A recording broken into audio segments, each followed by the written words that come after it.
So we're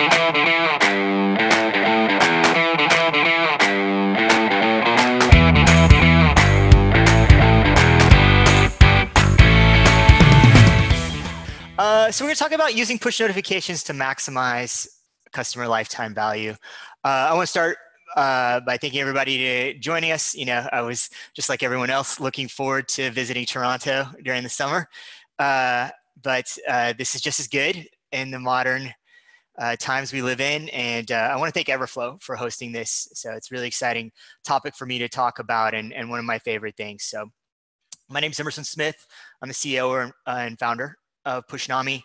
It's a subscriber messaging platform that's built for marketers to help build an audience, intelligent marketing, and further grow your revenue. It's a company I founded out of my house just about 3 years ago, self-funded entirely.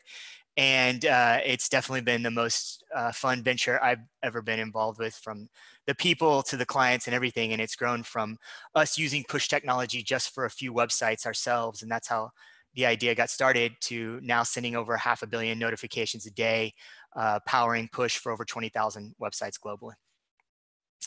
What we're going to talk about today, we're just going to go over what push notifications are.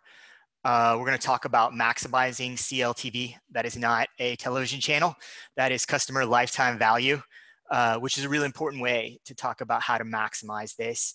We're going to go over some strategies and tips on implementation that we've learned over time and that have had success for a lot of our clients. And then, of course, Q&A, and feel free to ask along the way. We'll get to them at the end.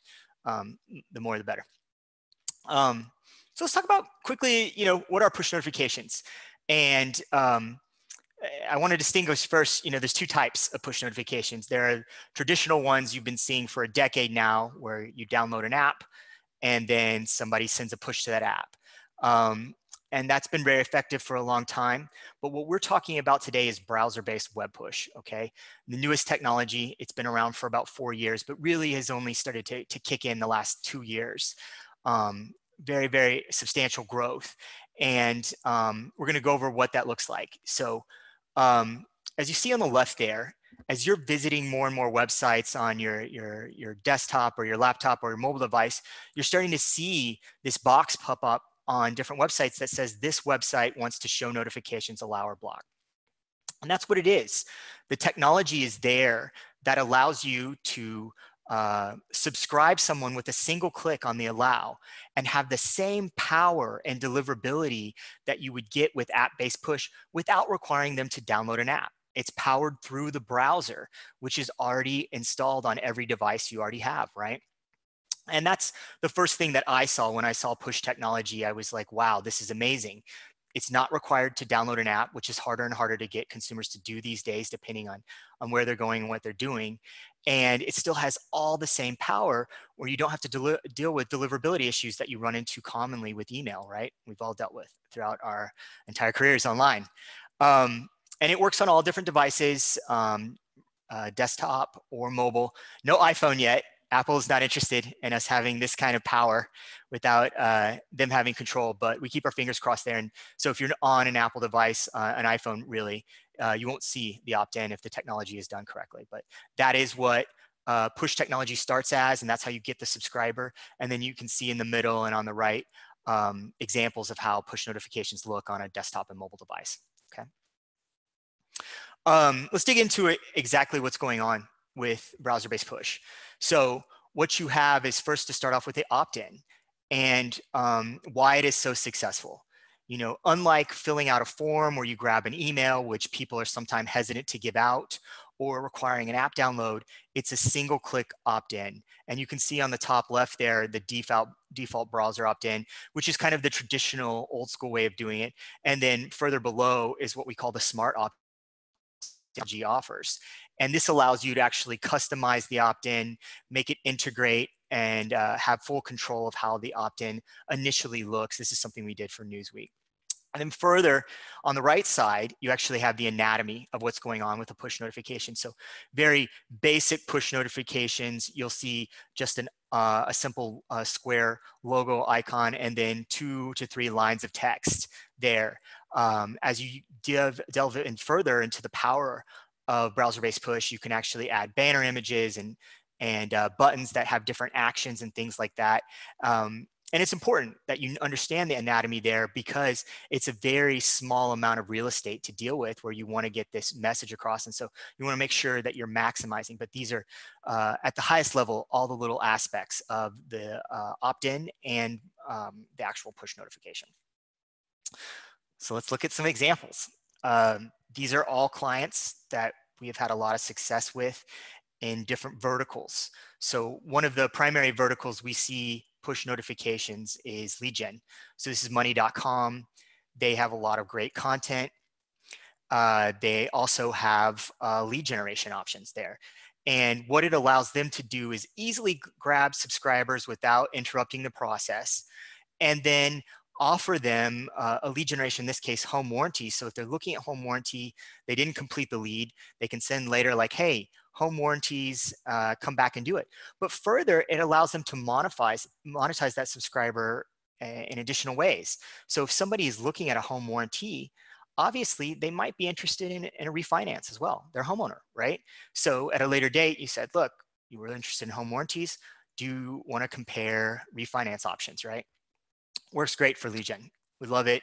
And you don't have to deal with the same deliverability issues, knock on wood, that you do with email, even though that's still very vital for all of our lead gen clients. Here's Newsweek in the news vertical, right? Push notifications work fantastic for that. You don't have them sign up for a long form. Again, no deliverability issues, but with Pushnami, we've allowed them to automatically insert content directed at the individual subscriber. So not only breaking alerts, you know, something has happened, you need to know right now in your area, right? It actually absorbs the image and the content, but further, the Pushnami technology learns over time the types of news that the subscriber is interested in. So if they're interested in, for example, world events, well, if this is your top story, you can actually absorb that, send it to all the people that are interested in world events, and create a really good information process for things that the subscriber finds value for, greatly increasing the amount of page views you're getting on your website. E-commerce is also a huge opportunity for browser-based push, right? Every single e-commerce platform that has a lot of people coming, you know, getting them to download an app each and every time is very tough sell. But you can get all those same great things by using browser-based push. So sending them flash sales is a really great way. Look, everything is off this Friday until midnight, 50% off, click here, right? Great way. But further, what's so important is cart abandonment.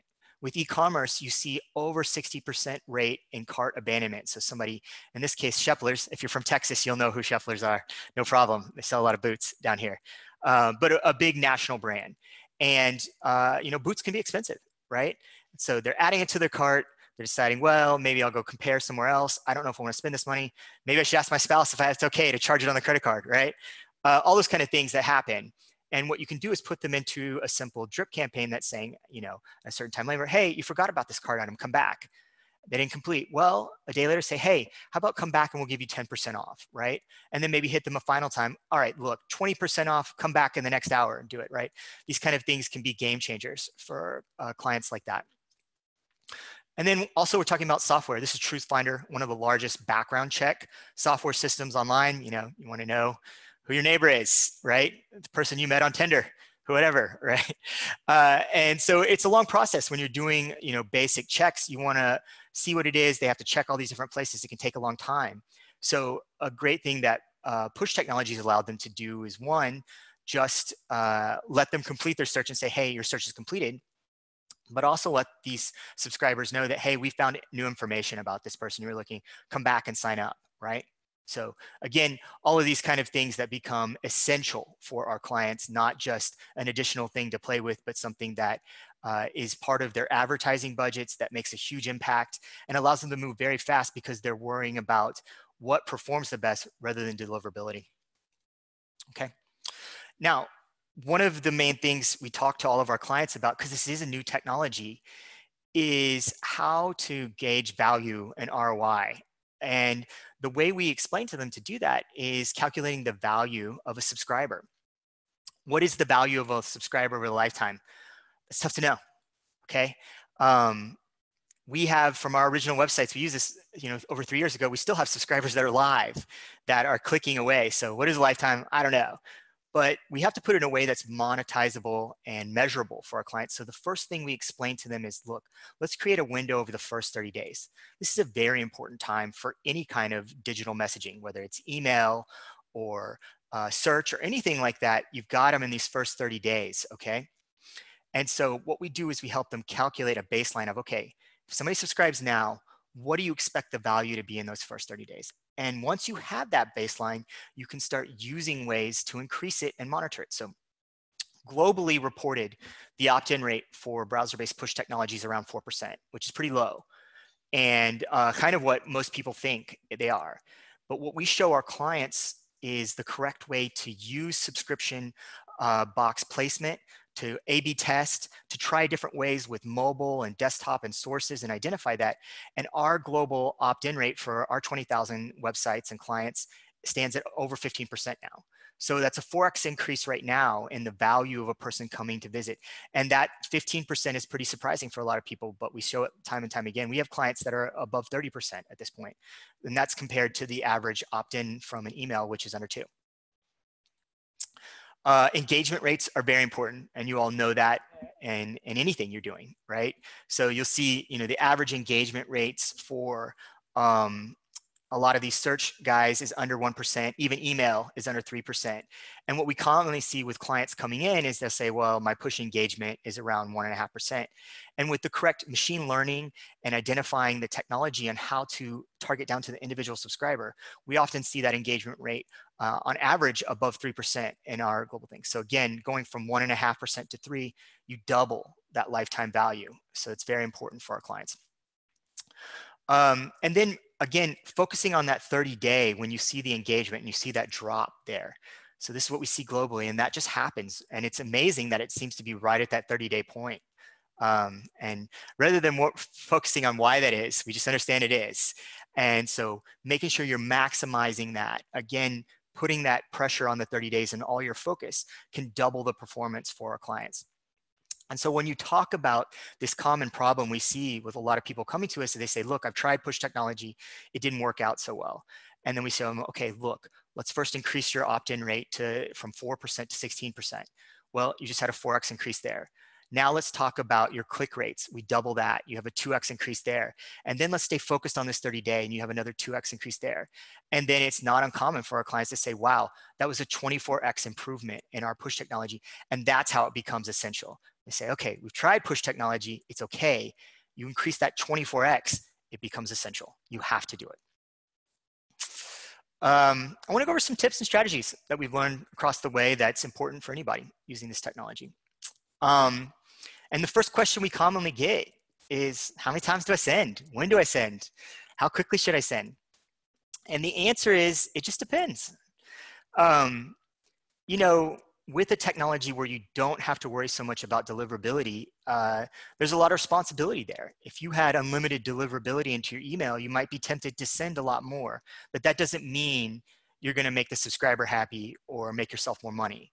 The most important thing is making sure that you're sending the right notification to the right subscriber at the right time. And the only way to do that correctly is not using 20th century technology, which is creating a basic drip campaign saying, oh, I've tested it and I'll send this first and this second.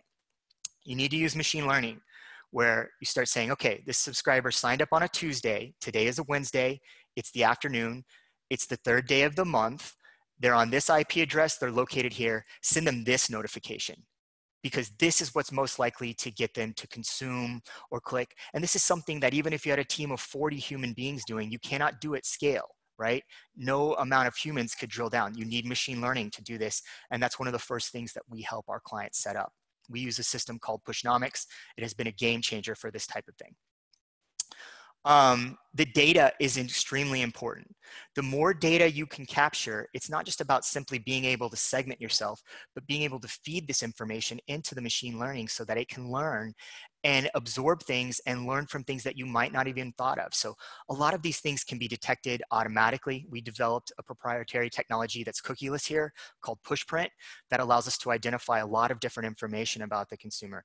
The detected IP, what their using agent was, are they mobile or desktop, what type of browser, all those kinds of things are important. But further, again, we built this system on 21st century technology. So it's the same kind of architecture that's used by Google and Facebook and LinkedIn, where we can store unlimited information about a subscriber without slowing down. So it allows our clients to gain all this information, put it up in real time, update it, and feed it into the machine learning that allows for amazing results there. And then also it's kind of talking about copy, because push notifications are very limited in your real estate, something we talked about earlier. You got just a couple of lines there, especially if they're on a mobile device, to get them to click. And that's where it all starts. You want them to click, right? Regardless of whether it's traffic or a conversion or whatever, it all starts with that click. And so teaching them different ways to do this is really important. So you can see these two examples here. One says Rams win, Rams triumph over Saints, 26-23, right? The next one says miss the overtime ending, see who won the big game. Which one do you think has a better click rate? Right? The bottom one, obviously. You already got all the information you need from the top one. The one on the bottom is enticing you to say, hey, there's something going on here. I need to click. And that's, again, where machine learning can be so helpful, because you could come up with 100 ideas. And rather than taking the top 3 and say, I'll send it 10% of my list to this, 10% to my list to this, and then another 10%, and whoever had the best click rate, I'll send it to the remaining 70%. That's an old way of thinking about it. Take all 100 ideas, upload it into the machine learning, and we'll just learn down to the individual subscriber, saying this subscriber will most likely click on this or convert on this, send them this, right? Great. The other thing we educate our clients a lot about push technology is it is so fast.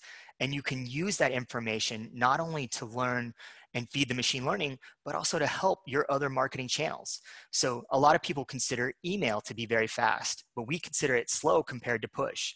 You know, email has deliverability issues. Email, you get an email, you might wait till you get home that day. You might wait 6 days to go, where push goes really fast. A push notification arrives the very next time the person is online. They do not need to be on the website they subscribe the next time they are online. Same thing on mobile.